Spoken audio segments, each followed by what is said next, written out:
Comme vous savez, le savoir lire est un savoir subversif.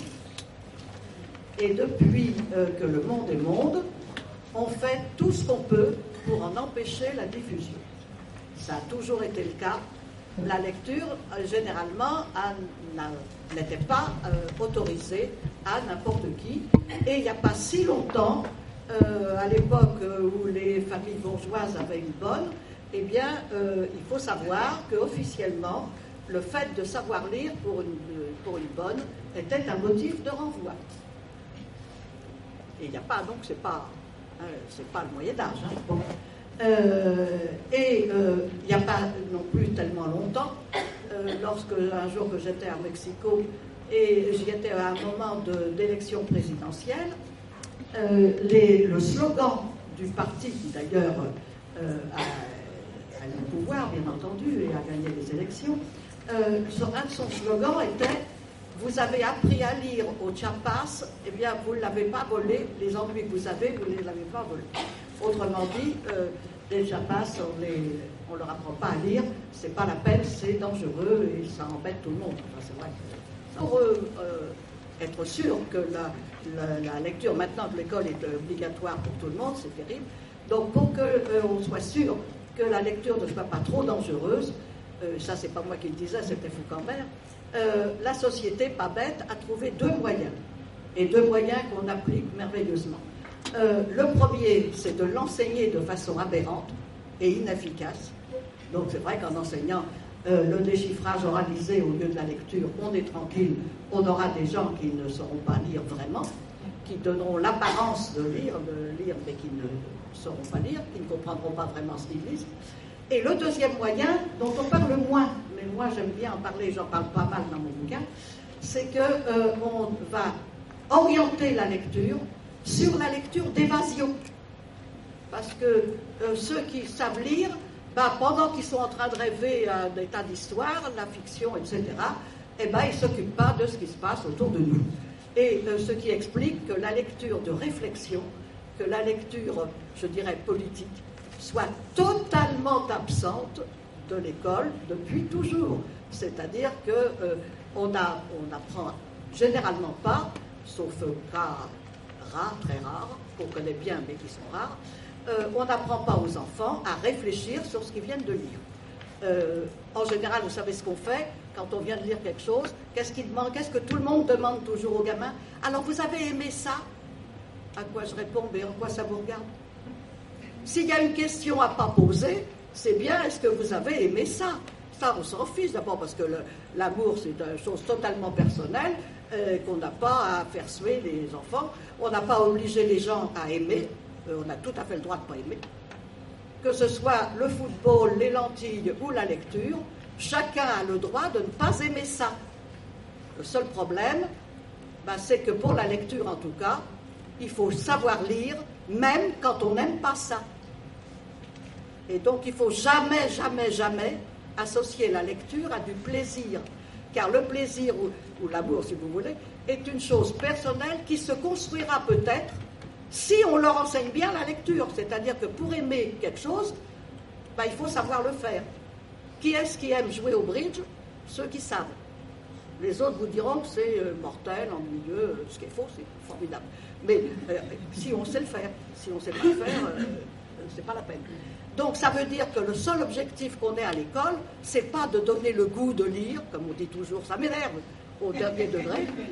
Ah, comme si la lecture c'était un goût. Vous me parlez. Et puis de toute façon, un goût, ça ne se donne pas. Ça se prend, on l'a ou on ne l'a pas. Bon.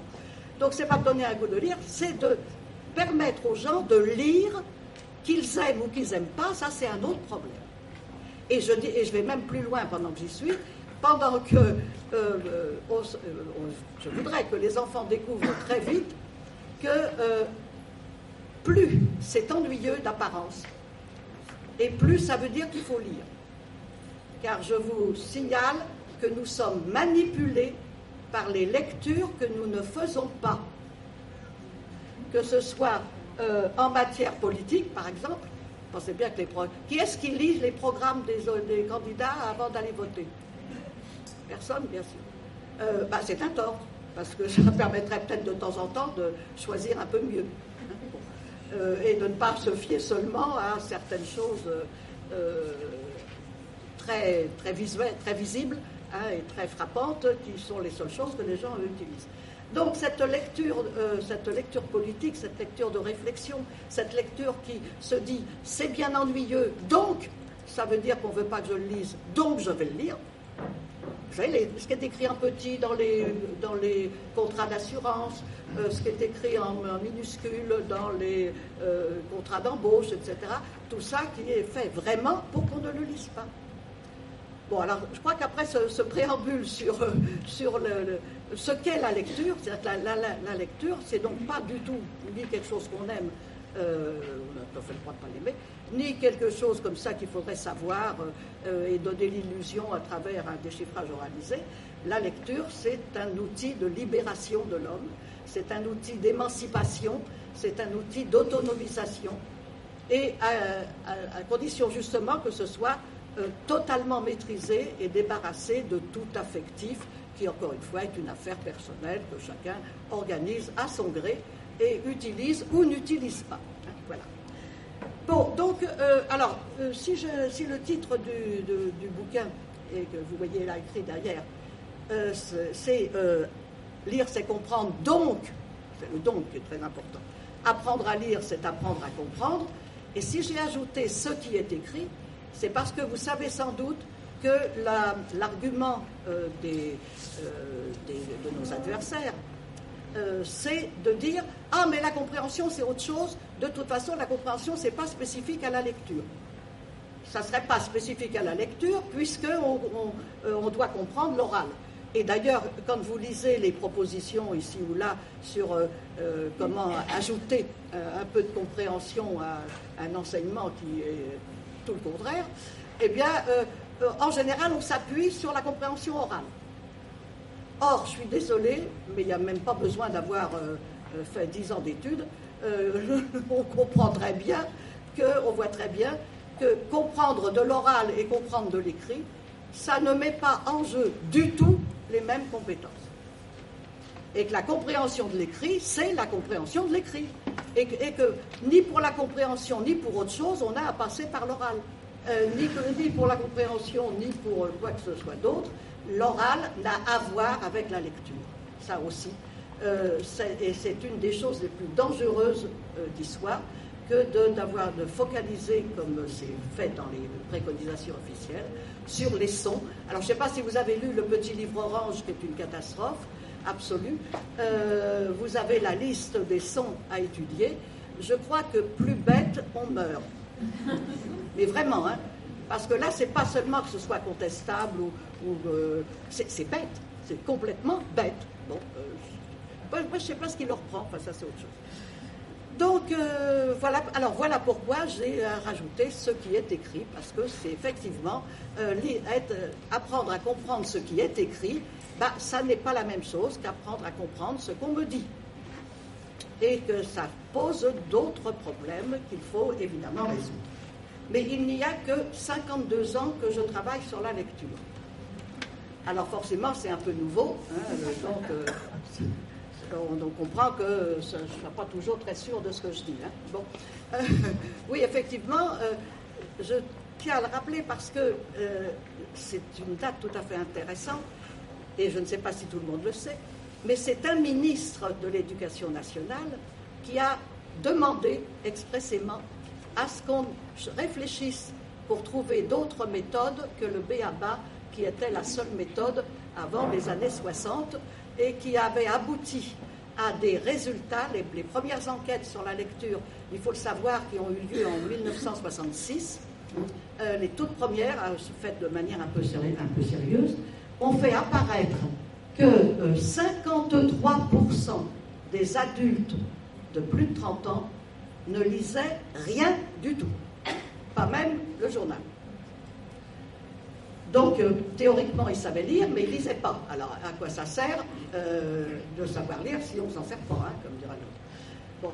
Et ce ministre, c'était Christian Fouchet, qui n'a pourtant pas laissé, mais qui a été scandalisé par ces résultats et qui a décidé, bon, c'est plus compliqué que ça, mais c'est comme ça quand même, ça, pour faire vite, ça va bien, de transformer ce qui était l'Institut pédagogique national en centre de recherche, qui est devenu, au bout de quelques années, l'INRP, et qui a lancé la grande recherche nationale sur les moyens, sur la pédagogie du français en général, et notamment sur les moyens d'enseigner la lecture autrement que par le b.a.-ba.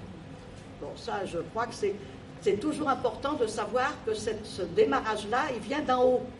Hein, alors, ça a été suffisamment rare pour qu'on puisse se dire que quelquefois ça existe quand même, parce qu'on a beau dire, mais quand ça vient d'en haut, les gens osent davantage quelquefois travailler. Et c'est vrai que ce conseil a suscité un enthousiasme à l'époque formidable, et que l'expérimentation Rouchette a vraiment impliqué des quantités d'écoles et de collègues, et ça a été un moment, qui reste pour moi un des grands moments de la pédagogie, et qui est ce à quoi je pense quand j'ai un peu le bourdon, ce qui en ce moment est fréquent. Donc, on a commencé tout de suite à travailler sur la lecture, et moi j'ai continué bien après, et avec les collègues qui ont continué de travailler avec moi, et j'ai travaillé en formation continue, en formation initiale, j'ai animé des stages, etc.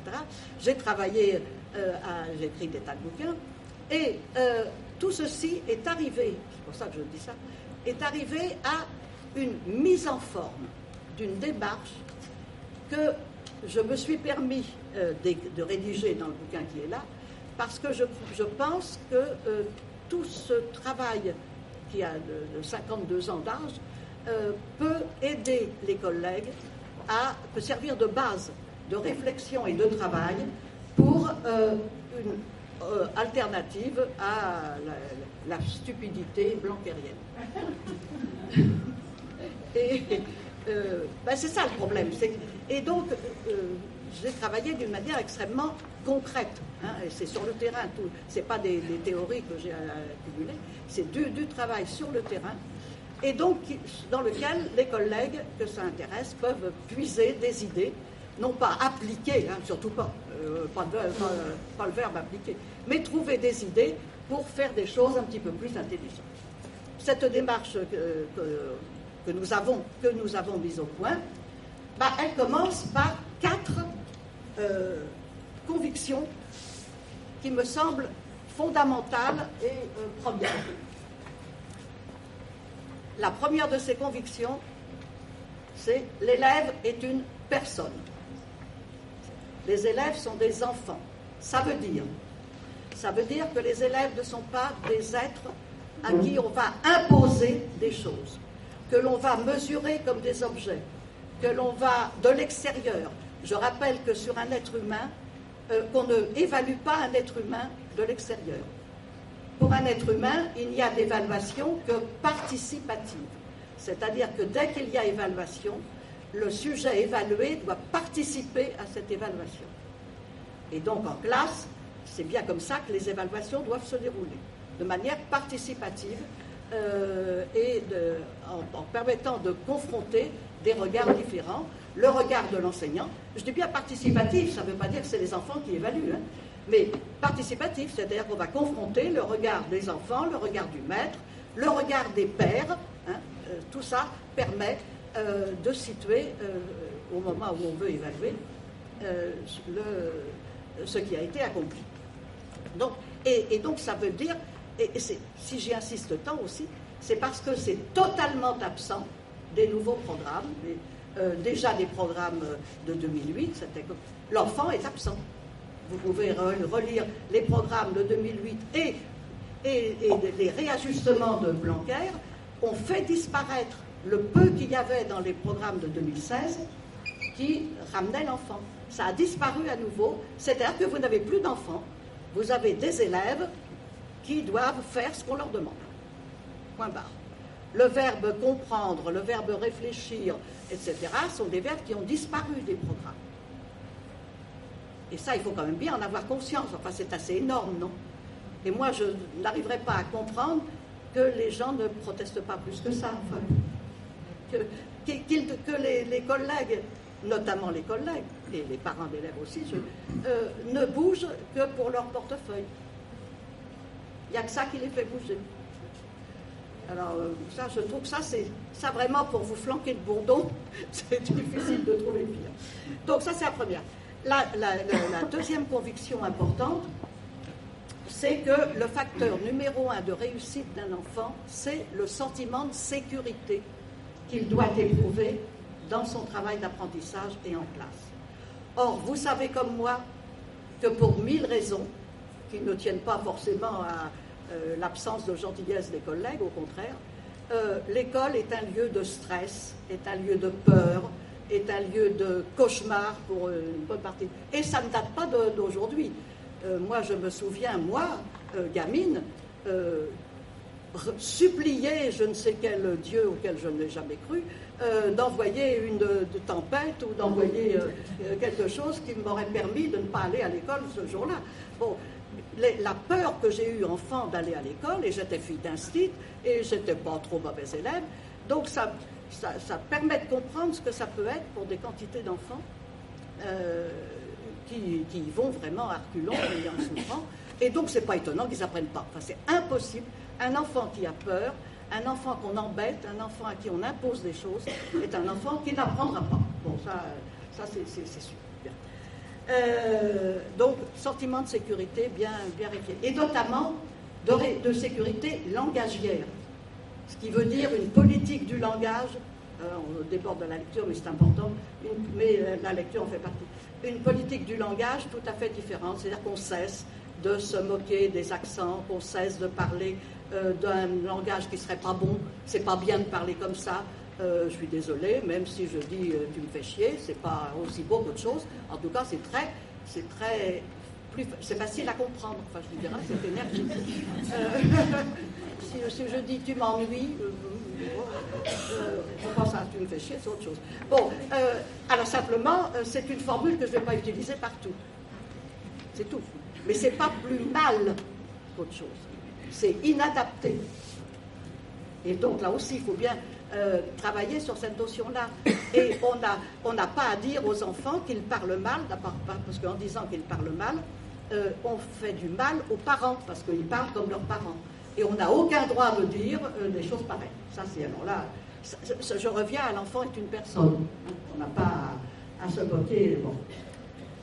La troisième, vous la connaissez, c'est la théorie socio-constructiviste qui est évidemment la seule qu'on puisse utiliser en classe, à savoir qu'apprendre, c'est une construction qui consiste à transformer ce qu'on savait. Autrement dit, il ne peut pas y avoir d'apprentissage qui ne s'appuie pas sur les savoirs déjà là des enfants, quelque erroné, imparfait, inattendu que ce soit.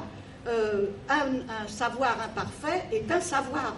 Un savoir qui se trompe est un savoir.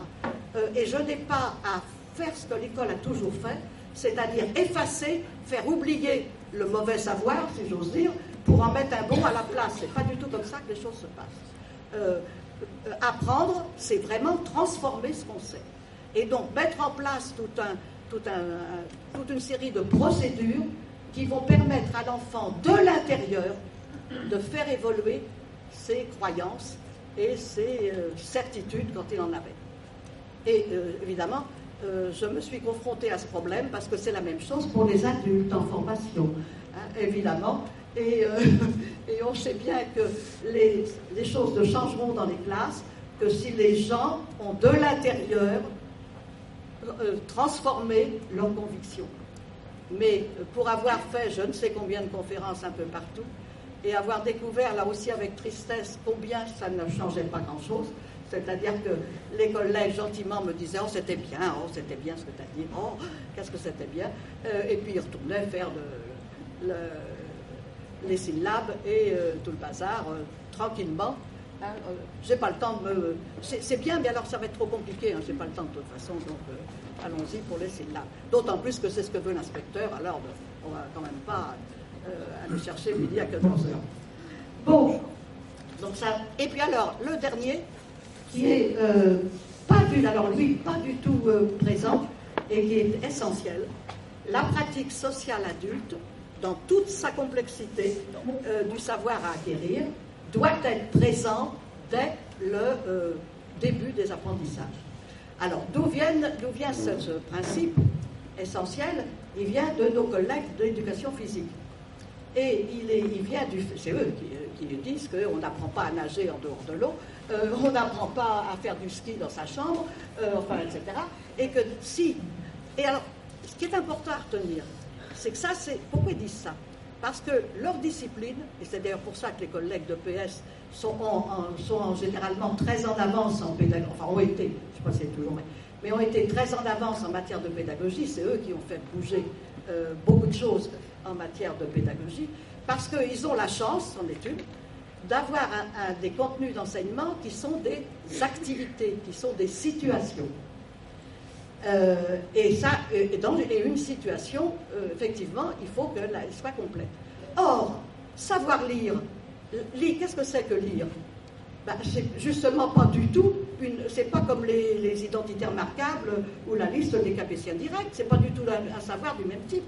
Lire, c'est une situation, et c'est une activité qui s'effectue dans une situation. Et donc, effectivement, l'apprentissage de la lecture relève d'un certain nombre de principes qui appartiennent à l'éducation physique, à l'éducation motrice, ceux qui connaissent plutôt l'éducation motrice, etc. Et c'est pour ça qu'on peut s'en servir. Alors, la question évidemment se pose, qu'est-ce que c'est que la pratique sociale adulte de lecture? Là aussi, il y a un certain nombre de données qu'il faut prendre en compte. D'abord, donc, lire, c'est une situation de communication nouvelle, et pour les enfants, c'est ça, d'abord, apprendre à lire. C'est pas apprendre à déchiffrer. C'est vivre une situation de communication nouvelle, mettant en jeu des signes perçus par les yeux. Lire est une activité visuelle. Que je sache, dans le métro, heureusement, les gens qui lisent leur roman ou leur journal ne le lisent pas à haute voix. Ça tombe bien, ça serait un peu pénible quand même. Bon. Non, la lecture partout, la lecture est une activité visuelle. Et rien que ça, déjà, moi, ça me met hors de moi de voir qu'on parle de ce principe qu'il faut à tout prix qu'il y ait un lien avec l'oral. Mais non, il n'y en a pas. C'est une toute autre situation de communication.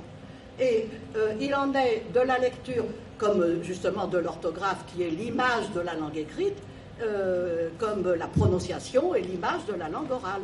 Et il n'y a pas de lien direct entre la prononciation et l'orthographe, et rien n'est plus dangereux que de faire croire aux enfants qu'il faut écouter comment j'entends pour savoir comment ça s'écrit. Là, c'est le plus sûr moyen de se planter. Je suis désolé, je vais prendre un exemple entre mille, mais il y en a plus que ça. Lorsque quelqu'un dit « j'ai obtenu mon poste », que je sache, obtenu commence comme opticien. Et donc, si j'écoute ce que j'entends dans obtenir, je vais évidemment mettre un P. Or, je suis désolée, ça s'écrit avec un B. Alors, bah oui, mais alors l'orthographe française, regardez-moi ça, comme elle est compliquée, il ne pourrait pas mettre... Mais ce qu'on prononce, c'est complètement crétin. On ne prononce pas la même chose d'une région à l'autre en France. Alors, s'il faut écrire comme ça se prononce, moi je réponds la prononciation de qui? Parce que si c'est celle de Paris, j'en connais à Toulouse qui vont râler. Maintenant, si c'est celle de Toulouse, ceux de Strasbourg ne seront pas contents. Donc, heureusement que l'écrit ne s'occupe pas de la prononciation. Ça permet à des gens qui se comprennent mal à l'oral de se comprendre grâce à l'écrit. Car à l'oral, on se comprend mal. 9 fois sur 10, on se juge. Ah, mais qu'est-ce qu'il a comme accent, celui-là? Bon. Ou bien on comprend des choses rigolotes. Comme quand je suis arrivée à Toulouse, évidemment parisienne d'origine, des copains m'ont dit « Oh, c'est drôle, vous autres gens du Nord. » Parce que Paris, c'est le Nord, bien sûr. Vous autres gens du Nord, pourquoi vous dites dimanche et pas dimanche, comme moi? Non, moi je suis désolée, je ne dis pas dimanche. Le vrai problème, c'est qu'un Toulousain entend dimanche. Parce qu'il ne distingue pas en et on de la même manière que moi. Et moi, j'entends pas en mais j'entends agne, parce que justement, c'est un problème d'écoute. Les accents, c'est un problème d'écoute, c'est pas des problèmes de prononciation. Donc il faut travailler à apprendre aux enfants à écouter les accents différents. Ça, c'est un autre problème.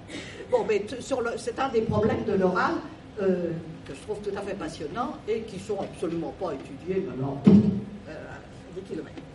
Donc, une situation de communication visuelle qui est définie par un projet et validée par la réalisation de celui-ci. Ça, c'est important parce que ça veut dire, qu'on ne lit pas sans raison, sauf à l'école, où on fait n'importe quoi, mais normalement, quand on lit, c'est qu'il y a une raison, et qu'on lit parce que la lecture a une fonction, et c'est cette fonction qui définit le type d'écrit. Donc ça, c'est important. Et deuxièmement, qui est validé par la réalisation de ce projet, ça permet de savoir comment on fait pour savoir si les enfants ont compris. Quand je dis, moi je ne veux pas qu'ils oralisent, on me dit, mais alors comment tu sais qu'ils ont su lire? Je dis tout simplement à ce qu'ils font ce qu'il y a écrit. C'est la réaction de la lecture qui prouve que le texte a été compris. Et on a vécu cette expérience que je raconte dans le bouquin un jour, parce que j'avais des collègues qui travaillaient de façon classique, nous dirons, classique, gentiment, et qui affirmaient que ces élèves savaient lire beaucoup mieux que les nôtres de la recherche, parce qu'ils savaient lire tout de suite, à Noël ils savaient lire, et qui se faisaient fort de nous le prouver. Alors on a dit, très bien, on va rencontrer vos élèves, et puis on va leur donner des petites choses à lire. Ah, mais oui, on saura le faire, n'importe lequel saura le faire. Bon, très bien, d'accord. Alors on avait fait on avait prévenu, on avait dit, on vous a écrit des petites consignes écrites.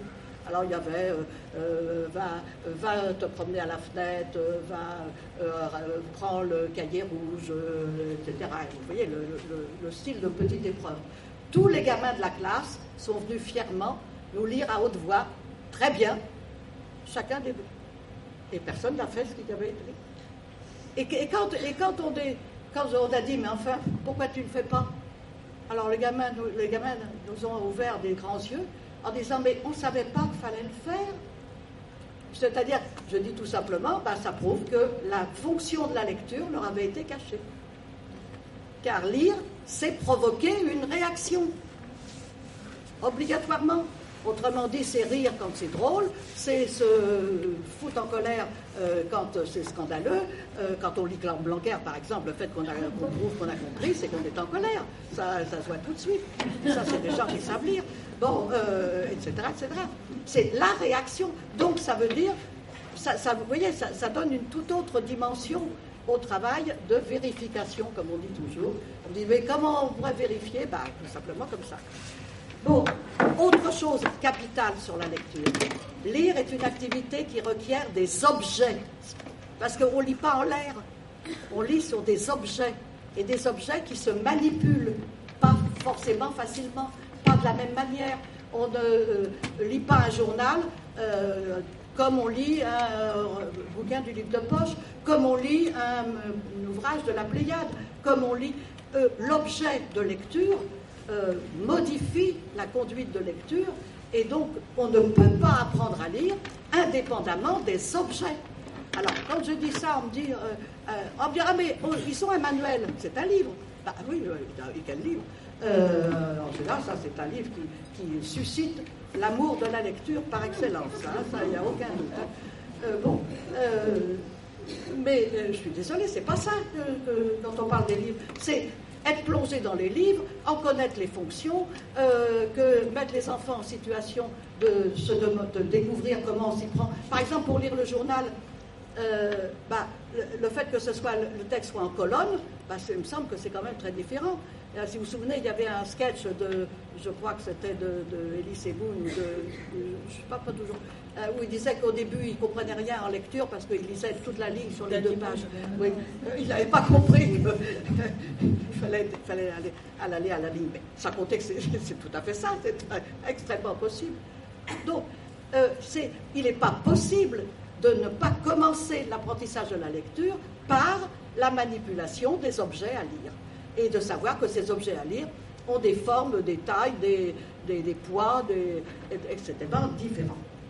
Et alors, quatrième chose, ces objets, ils portent ce qu'on appelle des messages. Alors, pourquoi je vais t'amener à dire tout à l'heure, par exemple, que la méthode globale comme la méthode syllabique, c'est la même chose. Exactement, c'est la même chose. Parce que le fait qu'on parte d'une phrase, si elle est inventée, ben c'est abstrait. Complètement abstrait. C'est-à-dire que c'est pareil que la méthode syllabique. C'est pareil, on peut dire que c'est un peu moins abstrait, mais c'est abstrait quand même. Un message, et c'est ça le problème, le vrai problème de la lecture, c'est qu'avoir compris que l'ensemble des mots et des phrases que j'ai sous le nez ont été produits par quelqu'un pour dire quelque chose à quelqu'un d'autre. Et que ce que j'ai à faire devant cet ensemble, c'est de repérer qui l'a écrit, qu'est-ce qu'il écrit, et pourquoi faire, et quel était son projet, puisqu'on ne lit pas sans raison, mais on n'écrit pas non plus sans raison. Et donc, avoir compris un texte, c'est savoir quelle était la raison de celui qui l'a produit.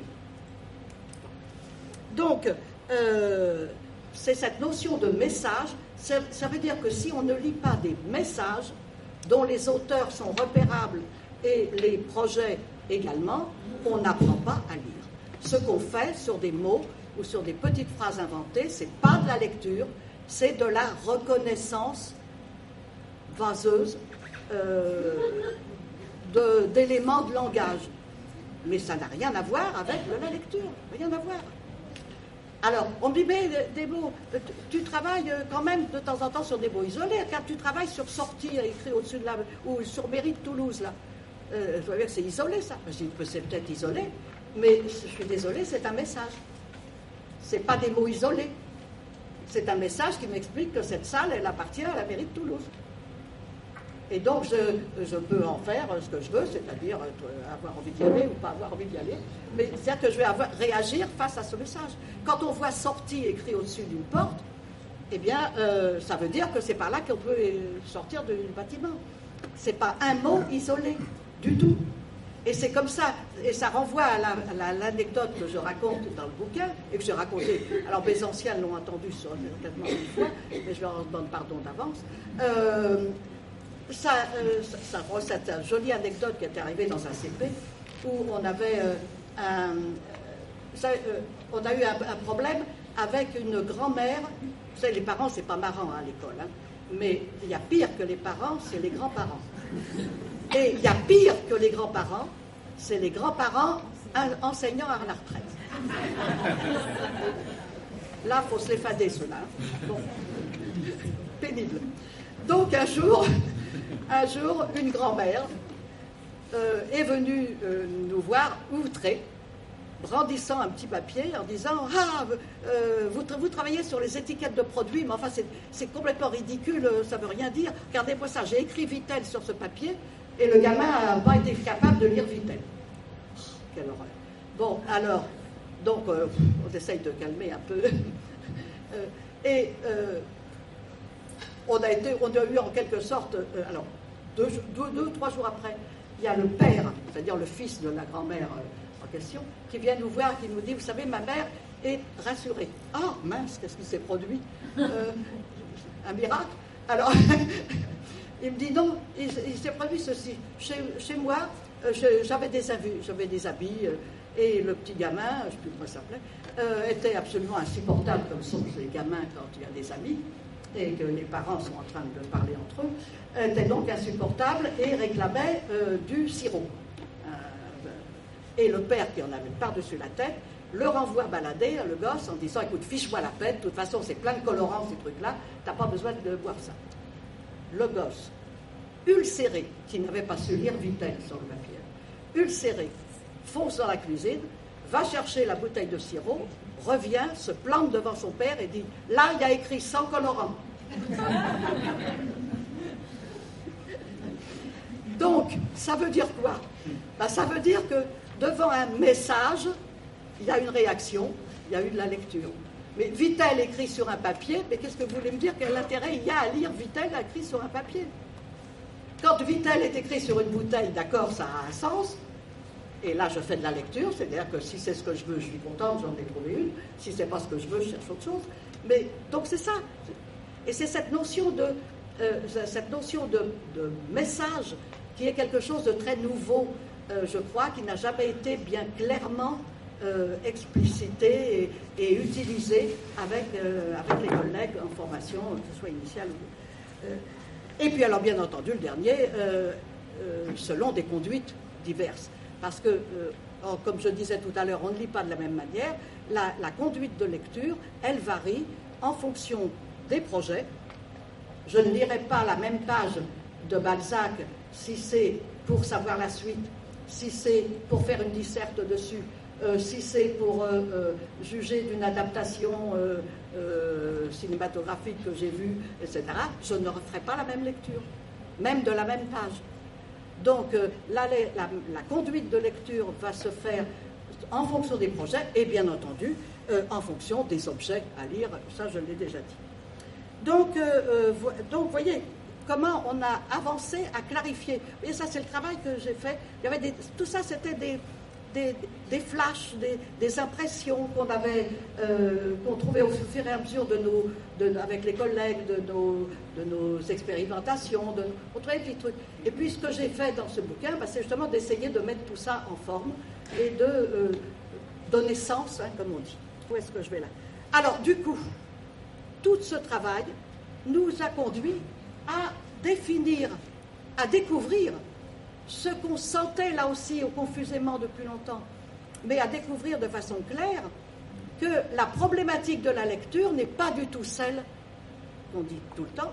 Il ne s'agit pas de choisir entre la méthode syllabique, la méthode mixte, la méthode globale, etc.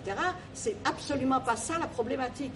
La problématique, c'est de choisir entre deux démarches. Alors, j'ouvre une petite parenthèse. Bon, ça, vous savez ça tous, mais enfin, on a toujours intérêt à bien le repréciser. La différence entre méthode et démarche.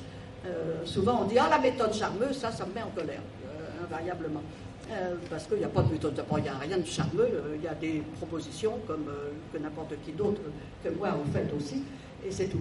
Mais quelle différence il y a? En fait, tout. La méthode syllabique, comme n'importe quoi, suit une démarche. Ce qu'on appelle une démarche, c'est un itinéraire entre une manière de commencer, une manière de continuer, des objets utilisés, des outils utilisés ou non, et une manière de finir. Ça, c'est ce qu'on appelle une démarche. Qu'est-ce que c'est qu'une méthode? C'est une démarche fermée, une démarche imposée, une démarche toute faite. Parce que la démarche en général, c'est souple. C'est-à-dire qu'une manière de commencer, je peux commencer comme je veux, une manière de continuer, une manière de finir, tout ça, c'est adaptable. Mais la méthode, elle n'est pas adaptable, elle est fermée. Et comme elle est fermée et qu'elle ne s'appuie pas sur les savoirs des enfants, déjà des enfants, c'est même pas la peine de les étudier, comme je disais à SV tout à l'heure, les méthodes, parce que c'est sûr qu'elles sont mauvaises. Dès l'instant que je démarre autrement que ce que les enfants savent, je les blesse. Je blesse leur reconnaissance, la manière dont ils se situent par rapport à leur environnement. Je les blesse, donc je ne peux que faire du mal. Ça, pour moi, c'est absolument rédhibitoire. Il pourra toujours me sortir tous les trucs qu'il voudra sur ce cerveau, sur lequel d'ailleurs on ne sait toujours rien, contrairement à ce qu'ils ont l'air de croire. Du moins, on est loin de savoir comment ça fonctionne en long, en large et en travers. Mais indépendamment de ça, dès l'instant qu'on va à l'encontre du vécu, de l'expérience, des savoirs des enfants, on est dans le mauvais, on fait du mal. Donc, voilà. On arrive donc à cette idée qu'il y a deux démarches, que l'enseignant il a le choix entre deux démarches. Une démarche, alors si on essaye de comprendre pourquoi la démarche syllabique est prétendue comme tellement bonne, parce qu'elle est logique. C'est-à-dire qu'elle part des éléments et elle propose, elle impose une progression logique, régulière, rigoureuse, qui avance pas à pas, comme il faut, dans le bon ordre, etc. Et ça, cette logique, c'est vrai que tout esprit humain a envie d'utiliser la logique. Sauf que, les élèves, on l'a dit tout à l'heure, sont des enfants, c'est-à-dire des êtres humains. Or, un être humain ne fonctionne absolument pas selon la logique. Absolument pas. Et on verra que même la progression, parce que tout à l'heure je vais poser la question de la progression, c'est pareil, on admet que l'enfant soit pas, la logique ne lui aille pas, mais on se dira que quand on apprend, il faut que l'apprentissage suive une progression logique. Ben non, l'apprentissage n'a pas à suivre une progression logique. Il n'y a pas de base qu'il faut absolument avoir vue avant autre chose. C'est faux, ça c'est du fantasme, c'est de l'application de notre logique personnelle qui oublie comment on a fonctionné nous. Parce que c'est sûr qu'on n'a pas fonctionné de cette manière. Mais comme on a cette logique dans l'esprit, on l'impose à l'extérieur constamment. Donc, on a les méthodes. Alors, on va faire un gros plan dessus, mais rapidement, parce que vous savez.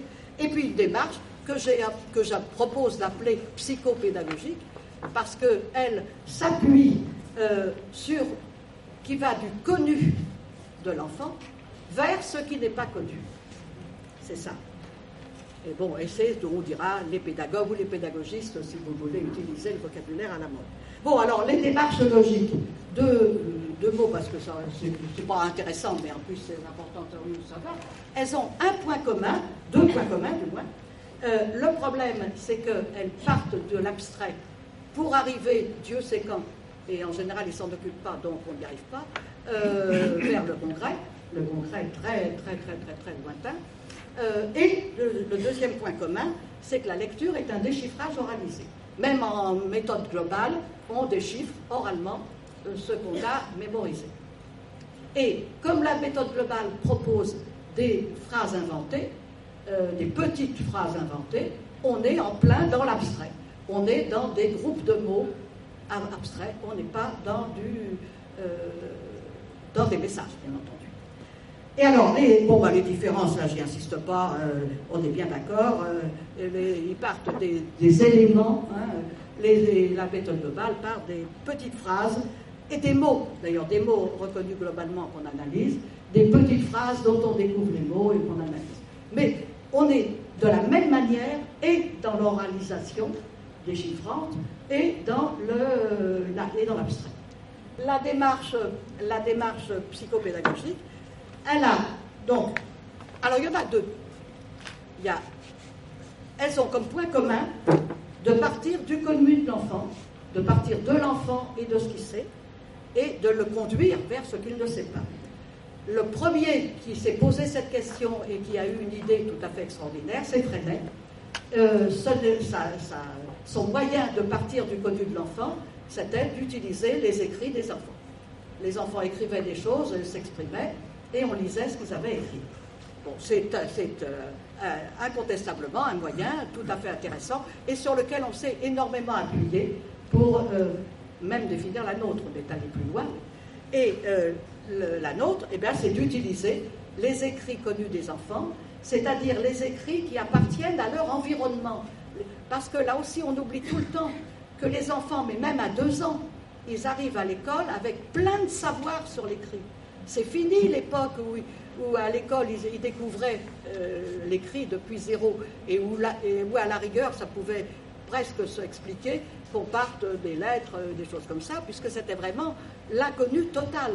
Mais nos gamins à nous, ils arrivent à l'école, je dis dès 2 ans, ils savent très bien, là où il y a écrit Toulouse, ils savent très bien reconnaître Carrefour, ils savent très bien, etc. Et ils ont des tas, ils voient de l'écrit. Moi, je me souviens que ça m'avait amusé au début de la télé. L'une de mes filles, quand elle était petite, elle disait « Ah, ça y est, c'est fini !» C'est-à-dire qu'elle était capable de lire The Hand, qui apparaissait sur l'écran quand le dessin animé était terminé. Donc, autrement dit, elle comprenait même en anglais. C'était quand même formidable. Parce qu'effectivement, c'est le sens.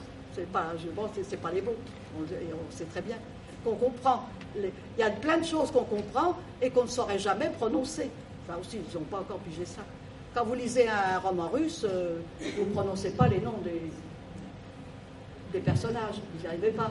Et vous prenez un nom anglais. Et moi, quand je voyage, moi qui ne parle pas anglais, ce qui est une honte à cette époque, mais c'est comme ça, quand je voyage dans un pays dont je ne connais pas non plus la langue, vu que j'en connais aucune, vu que j'ai fait que du latin et du grec, ce qui fait que j'ai rien appris de vivant, bon, 3 sous d'allemand, mais qui sont partis.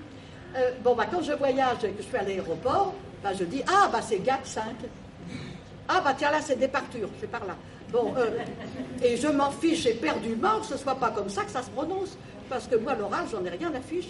Et l'anglais, je le lis très bien. J'arrive à lire des tas de trucs en anglais, avec une grammaire à portée de main, pour m'assurer de quelques trucs, un dictionnaire. Moi, je peux lire des tas de choses. Évidemment, quand les gens parlent anglais, là, je ne comprends plus rien, c'est normal. Mais en plus, je m'en fiche, je ne suis pas une auditive. Je ne comprends jamais rien à ce qu'on dit, en général. Donc, il faut que les choses soient écrites. Hein. Je suis une fille de l'écrit.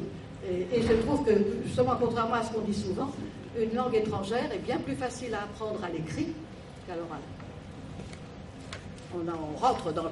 Même quand on se balade dans un pays arabe, par exemple, on arrive à reconnaître le nom de la rue sur les affiches, hein, sur les pancartes.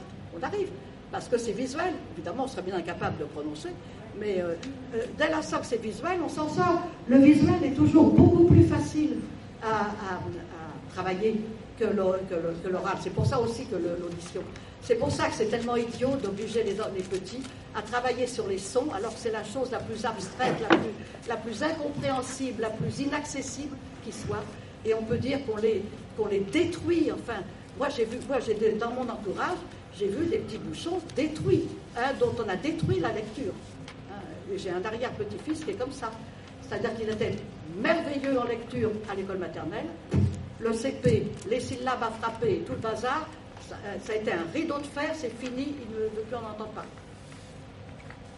Et quand sa mère, qui était évidemment la pauvre mère, elle fait ce que dit la maîtresse, hein, donc elle obligeait le pauvre gamin à dire les syllabes, et alors j'ai assisté à la scène, moi ça me déchirait, moi j'aurais fait n'importe quoi. Pour moi c'est plus cruel que toutes les tortures possibles et imaginables, car c'en est une. Et alors donc le gamin il y avait la syllabe fa, alors il ne trouvait pas, il n'avait pas voulu dire autre chose. Alors sa mère énervée, mais enfin Jérémie, F-A, ça fait quoi? Et alors F-A lève ses yeux sur sa mère avec des larmes qui coulaient. F-A, ça fait rien du tout. Et moi, j'ai trouvé que ce gamin était un petit génie. Bon, et qu'il avait rudement raison. Et que F de fait, F-A, ça fait rien du tout. Parce que tant que je ne sais pas ce qu'il y a derrière le A, je n'ai pas le droit de dire que ça fait Fa. Car il peut y avoir un I, il peut y avoir un U, il peut y avoir un N. Et donc, je suis désolée, on raconte des salades aux enfants, on leur ment. Enfin, c'est le marché. Les syllabes artificielles, c'est du mensonge. N'en faites jamais. Il faut se battre contre les syllabes artificielles. Absolument.